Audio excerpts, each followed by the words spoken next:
మీ అందరిని నేను అడిగే మాట, దేవుని బిడ్డలకు కోపం ఉండొచ్చా? తక్కమని చెప్పాలి. దేవుని బిడ్డలకి, నేను లోకస్తులు కాదనేది, దేవుని బిడ్డలకు కోపం ఉండొచ్చా? పరిశుద్ధ గ్రంథమైన బైబిల్ కూడా కోపాన్ని నిప్పుతో పోల్చింది. కోపం మంచిదా కాదా? దేవుని బిడ్డలు కోపం ఉండాలా ఉండకూడదా? ఖచ్చితంగా ఉండాలి. ప్రజలు దారి తప్పినప్పుడు,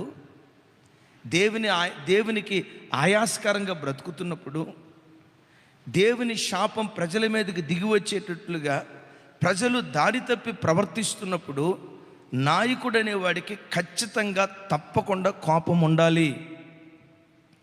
కోపం లేకుండా చూసి అనండి, తర్వాత మాట చూసి, అదే పెద్దగా చెప్పండి అమ్మా, చూసి చూడనట్టుగా పోయేవాడిగా ఉంటే అప్పో అనేలే వాళ్ళే మారుతారు, మారకపోతే వచ్చిన నష్టం ఏముంది అని చూసి చూడనట్లుగా పోయేటట్లుగా నాయకుడు ఉంటే, చూసి చూడనట్లుగా తప్పు జరిగినా ఖండించని, దిద్దుబాటు చేయని అసమర్థుడిగా ఉంటే ఆ ఇల్లు, ఆ సంఘం భయంకరమైన శాపం వైపు నడిపించబడుతుంది.